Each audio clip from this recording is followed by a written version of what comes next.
American ഐക്യനാടുകളുടെ പൊതുഘടകം ചരിത്രത്തിൽ ആദ്യമായിട്ട് $40 trillion എന്ന ഭീമമായിട്ടുള്ള ഒരു സംഖ്യയിലേക്ക് എത്തി നിൽക്കുകയാണ്. എളുപ്പത്തിൽ പറയുകയാണെങ്കിൽ ട്രംപ് കാരണം സ്വന്തം രാജ്യത്ത് വലിയ കടക്കണി ഉണ്ടായിരിക്കുകയാണ്. അതായത് ഒന്നിനും കഴിയാത്ത അല്ലെങ്കിൽ യുദ്ധം ചെയ്യാനും ആയുധങ്ങൾ കാലിയാകുന്നതിനുകൂടി തന്നെ വലിയൊരു സാമ്പത്തിക നഷ്ടം ഇന്ന് രാജ്യത്തെ വേട്ടയാടുന്നു എന്നുള്ള വാർത്തകൾ കൂടി പുറത്തേക്ക് വരികയാണ്. ലോകത്തിലെ ഏറ്റവും വലിയ സാമ്പത്തിക ശക്തിയായിട്ടുള്ള ഒരു രാജ്യം തങ്ങളുടെ ആഭ്യന്തര ഉൽപാദനത്തെക്കാൾ വലിയൊരു തുക കടബാധ്യതയായിട്ട് ചുമലിലേറ്റുന്നത് ആഗോള സാമ്പത്തിക രംഗത്ത് വലിയ ആശങ്കകൾക്ക് കാരണമായിട്ടുണ്ട്. കഴിഞ്ഞ ഒരു പതിറ്റാണ്ട് കാലം കൊണ്ട് രാജ്യം വരുത്തിവെച്ച ഈ കടം കൃത്യമായ സാമ്പത്തിക ആസൂത്രണത്തിന്റെ അഭാവത്തെയാണ് ചൂണ്ടിക്കാണിക്കുന്നത്. നിലവിലെ സാഹചര്യത്തിൽ സാധാരണക്കാരായ അമേരിക്കൻ പൗരന്മാരുടെ നികുതി പണത്തിന്റെ വലിയൊരു പങ്ക് ഈ കടത്തിന്റെ പലിശ തിരിച്ചടവിനായി മാത്രം വിനിയോഗിക്കേണ്ടി വരുന്നു എന്നുള്ളതാണ്. ഈ ഒരു സാമ്പത്തിക പ്രതിസന്ധി കേവലം ഒരു അക്കങ്ങളിലെ വർധനവ് മാത്രമല്ല, മറിച്ച് രാജ്യത്തെ ഓരോ സാധാരണക്കാരന്റെയും ദൈനംദിന ജീവിതത്തെ ബാധിക്കുന്ന ഒന്നായി മാറിക്കഴിഞ്ഞിരിക്കുന്നു. നിലവിലെ കണക്കുകൾ പ്രകാരം ഓരോ അമേരിക്കൻ പൗരന്റെയും തലയിലുള്ള കടബാധ്യത ഏകദേശം $1.20 ലക്ഷം ആണ്. ഇത് രാജ്യത്തെ വലിയ പണപ്പെരുപ്പത്തിലേക്കും ബാങ്ക് പലിശ നിരക്കുകളുടെ വർധനവിലേക്കും ഭവന വായ്പകളുടെ തുക ഉയരുന്നതിലേക്കും നയിച്ചിട്ടുണ്ട്. മുൻപ് ഒരിക്കലും ഉണ്ടായിട്ടില്ലാത്ത വിധം രാജ്യം ഒരു വലിയ സാമ്പത്തിക മാന്ദ്യത്തിലേക്ക് നീങ്ങുകയാണോ എന്ന ഭീതി ജനങ്ങൾക്കിടയിൽ ശക്തമാണ്. അമേരിക്കയ്ക്ക് യാതൊരു കാര്യവുമില്ലാതെ ഇറാന്റെ നെഞ്ചത്തേക്ക് പോയി ഇന്ന് ആ രാജ്യത്തിന് വലിയ സാമ്പത്തിക നഷ്ടം അല്ലെങ്കിൽ സാമ്പത്തിക പ്രതിസന്ധി വരുത്തി വെച്ചിരിക്കുകയാണ് അവിടുത്തെ പ്രസിഡന്റ് ഡൊണാൾഡ് ട്രംപ്. ഈ സാമ്പത്തിക പ്രതിസന്ധി രൂക്ഷമാകുമ്പോഴും വാഷിംഗ്ടണിലെ രാഷ്ട്രീയ നേതൃത്വങ്ങൾക്കിടയിൽ കൃത്യമായ ഒരു ഒത്തുതീർപ്പിലെത്താൻ സാധിക്കുന്നില്ല എന്നു കൂടി ഉള്ള കാര്യം കൂടി വരുന്നുണ്ട്. അത് ആശങ്ക ഇരട്ടിയാക്കുകയും ചെയ്യുന്നുണ്ട്. ഭരണപക്ഷവും പ്രതിപക്ഷവും പരസ്പരം പഴിചാരുന്ന തിരക്കിലാണുള്ളത്. ഗവൺമെന്റിന്റെ വൻതോതിലുള്ള ചെലവ് ചുരുക്കലാണോ അതോ കോർപ്പറേറ്റുകൾക്കും സമ്പന്നർക്കും മേൽ നികുതി വർദ്ധിപ്പിക്കുന്നതാണോ യഥാർത്ഥ പരിഹാരം എന്നതിനെ ചൊല്ലി ക്യാപിറ്റൽ ഹില്ലിൽ കടുത്ത വാദപ്രതിവാദങ്ങളാണ് നടക്കുന്നത്. ഈ ഒരു രാഷ്ട്രീയ നേതൃത്വം വിപണിയിലെ നിക്ഷേപകരുടെ ആത്മവിശ്വാസത്തെ കാര്യമായിട്ട് ബാധിച്ചിട്ടുണ്ട്. എന്നാൽ അമേരിക്കയുടെ ഈ ഒരു കടബാധ്യതയെ മറ്റ് വികസന രാജ്യങ്ങളുടെ കടവുമായി നേരിട്ട് താരതമ്യം ചെയ്യാൻ സാധിക്കില്ല എന്നാണ് വസ്തുത. അമേരിക്കയുടെ കടം മുഴുവൻ അവരുടെ സ്വന്തം കറൻസിയായ $US തന്നെയാണ് എന്നതാണ് ഇതിന് കാരണം. ആഗോള വിപണിയിലെ വ്യാപാരങ്ങൾക്കായിട്ട് ലോകരാഷ്ട്രങ്ങൾ ഡോളറിനെ ആശ്രയിക്കുന്നിടത്തോളം കാലം ഈ പ്രതിസന്ധിയെ തന്ത്രപരമായിട്ട് കൈകാര്യം ചെയ്യാൻ അമേരിക്കൻ സാമ്പത്തിക വിദഗ്ധർക്ക് സാധിക്കും എന്നുള്ളതാണ്. ഇനി ട്രഷറി ബോണ്ടുകൾ തിരികെ വാങ്ങുന്നത് പോലെയുള്ള തന്ത്രങ്ങളിലൂടെ അവർ നിലവിൽ വലിയ തകർച്ചകൾ ഇല്ലാതെ മുന്നോട്ട് പോകുന്നു എന്ന് പറയുന്നുണ്ടെങ്കിലും വലിയ സാമ്പത്തിക പ്രതിസന്ധി അവിടുത്തെ ജനം അനുഭവിക്കുന്നുണ്ട് എന്നതാണ്. എങ്കിലും ഈ കടം എങ്ങനെ കൺസിസ്റ്റന്റ് ആയി ഉയർന്നു പോകുന്നത് ഭാവി തലമുറയ്ക്ക് വലിയൊരു ഭാരമായിട്ട് മാറും എന്നതിൽ യാതൊരു തർക്കവുമില്ല. പ്രതിവർഷം പലിശ ഇനത്തിൽ തന്നെ മാത്രം നൽകുന്ന തുക രാജ്യത്തിന്റെ പ്രതിരോധ മേഖലയ്ക്കോ മറ്റ് അടിസ്ഥാന സൗകര്യ വികസനങ്ങൾക്കോ നീക്കിവെക്കാവുന്ന തുകയേക്കാൾ ഉയർന്നതായിട്ട് മാറുമ്പോൾ അമേരിക്കയുടെ ആഗോള മേധാവിത്വം തന്നെ ചോദ്യം ചെയ്യപ്പെടുകയാണ്. ലോകശക്തി എന്നുള്ള പട്ടമൊക്കെ മാറി. അമേരിക്കയിലെ ഓരോ വ്യക്തിക്കും നേരിട്ട് ബോധ്യമാകുന്ന അല്ലെങ്കിൽ രീതിയിലാണ് ഇപ്പോൾ അവിടുത്തെ ഭരണകൂടം പോകുന്നത്. അവരെ ഇത് വല്ലാണ്ട് തന്നെ ബാധിച്ചിരിക്കുന്നു. ഇനി 34.2 കോടിയോളം വരുന്ന ജനസംഖ്യയിലെ ഓരോ പൗരനും $1 ലക്ഷത്തിലധികം കടബാധ്യതയുള്ള അവസ്ഥയാണുള്ളത്. ഈ ഒരു സാധാരണക്കാരുടെ നികുതി ഭാരം വർദ്ധിപ്പിക്കാൻ ഭാവിയിൽ കാരണമാകും. ഈ അടിസ്ഥാന സുരക്ഷാ പദ്ധതികളുടെ വിഹിതം വെട്ടിക്കുറയ്ക്കപ്പെടുമോ എന്ന ആശങ്കയാണ് പൊതുജനത്തിനുള്ളത്. കാരണം ഇതിന്റെ എല്ലാം ഉത്ഭവം വരുന്നത് എവിടെയാണെന്ന് ചോദിച്ചു കഴിഞ്ഞാൽ ട്രംപിന്റെ അതിമോഹം കാരണം ഇറാനിലേക്ക് പോയിട്ട് ഇറാൻ തിരിച്ചടിച്ചപ്പോൾ തന്റെ രാജ്യത്തുണ്ടായ നാശനഷ്ടങ്ങളാണ് ഇന്ന് ഈ പറയുന്ന സാമ്പത്തിക പ്രതിസന്ധി അവിടുത്തെ ജനം അനുഭവിക്കാൻ കാരണം. അമേരിക്കയുടെ നിലവിലെ വാർഷിക GDP $32 ട്രില്യൺ ആണ്. എന്നാൽ രാജ്യത്തിന്റെ കടം GDPയുടെ 124% ഉയർന്നിരിക്കുന്നു. പിച്ചച്ചട്ടി എടുക്കേണ്ടി വന്നിരിക്കുന്നു. രാജ്യം ഉൽപ്പാദിപ്പിക്കുന്ന സമ്പത്തിനേക്കാൾ കൂടുതൽ തുക കടമായി നിൽക്കുന്നത് സാമ്പത്തിക സുരക്ഷിതത്വത്തിന് കടുത്ത വെല്ലുവിളിയാണ്. ദീർഘകാല അടിസ്ഥാനത്തിൽ ഇത് രാജ്യത്തിന്റെ ക്രെഡിറ്റ് റേറ്റിംഗിനെ ദോഷകരമായിട്ട് ബാധിക്കുമെന്നാണ് പറയുന്നത്. നിലവിൽ അമേരിക്കയുടെ രണ്ടാമത്തെ ഏറ്റവും വലിയ ചെലവായി മാറിയിരിക്കുന്ന ഈ ഒരു കടങ്ങളുടെ പലിശ തിരിച്ചടവാണ്. രണ്ടാമത്തെ കടം എന്ന് പറഞ്ഞാൽ പലിശയുടെ തിരിച്ചടവ്. ആദ്യം കടം കൊടുക്കേണ്ട പണം, രണ്ടാമത്തത് പലിശ. ഇനി പ്രതിവർഷം $1 ട്രില്യൺ രൂപ പലിശ ഇനത്തിൽ മാത്രം ഗവൺമെന്റിന് ചിലവഴിക്കേണ്ടി വരുന്നു.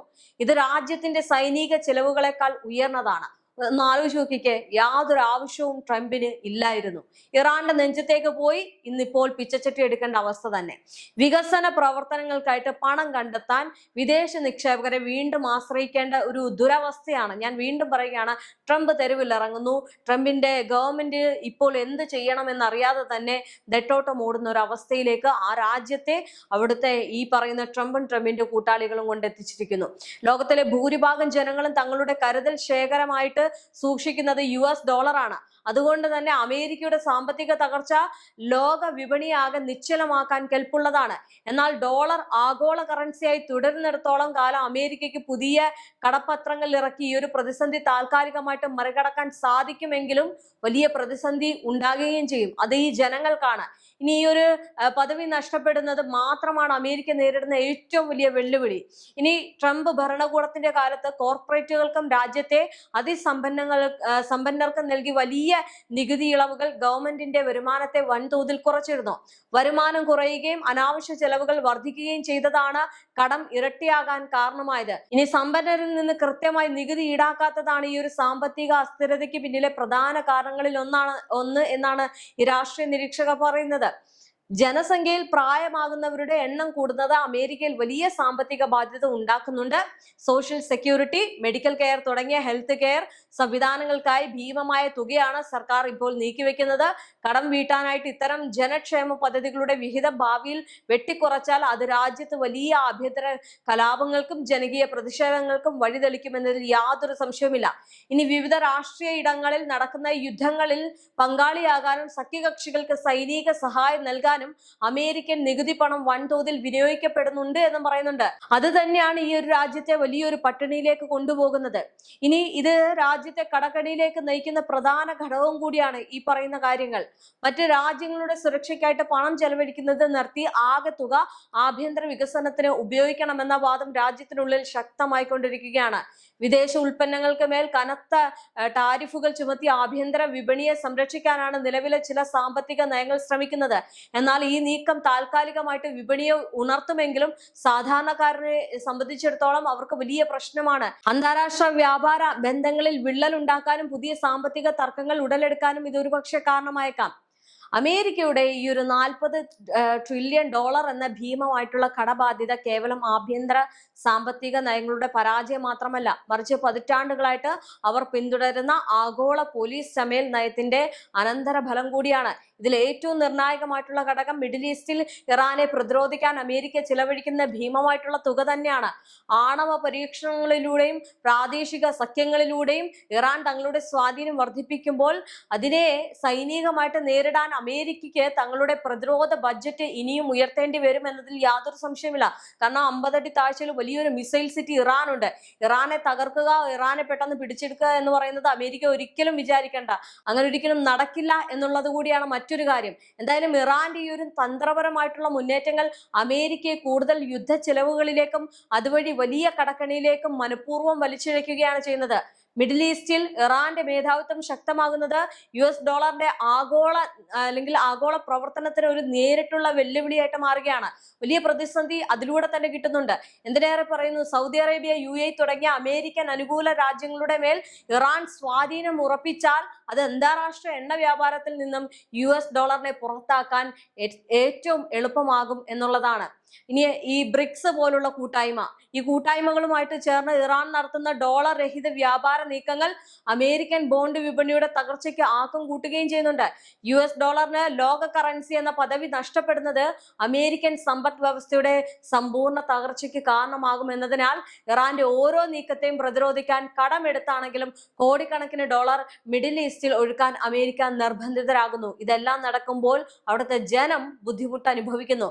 ചുരുക്കത്തിൽ അമേരിക്കയുടെ സാമ്പത്തിക സുരക്ഷിതത്വവും ഭാവി തലമുറയുടെ നിലനിൽപ്പും ഈ മിഡിൽ ഈസ്റ്റിലെ നയതന്ത്ര വിജയങ്ങളെ ആശ്രയിച്ചാണ് ഇരിക്കുന്നത്. സൈനിക ബലപ്രയോഗത്തിലൂടെ ഇറാന്റെ വളർച്ചയെ തടയാൻ ശ്രമിക്കുന്നത് അമേരിക്കയുടെ കടഭാരം ഇനിയും വർദ്ധിപ്പിക്കുകയുള്ളൂ. പലിശ തിരിച്ചടവിനായി മാത്രം ബജറ്റിന്റെ ഭൂരിഭാഗം മാറ്റിവെക്കേണ്ടി വരുന്ന നിലവിലെ സാഹചര്യത്തിൽ യുദ്ധനയങ്ങൾ അവസാനിപ്പിച്ച് ശക്തമായിട്ടുള്ള ഒരു നയതന്ത്ര ചർച്ചകളിലൂടെ ഇറാനുമായി ഒരു ധാരണയിലെത്താൻ അമേരിക്ക തയ്യാറാകണം. എങ്കിൽ മാത്രമേ പ്രതിരോധ ചിലവുകൾ ചുരുക്കാനും വരും തലമുറയെ അടുത്ത ഒരു സാമ്പത്തിക അടിമത്തത്തിൽ നിന്ന് രക്ഷിക്കാനും കഴിയുകയുള്ളൂ.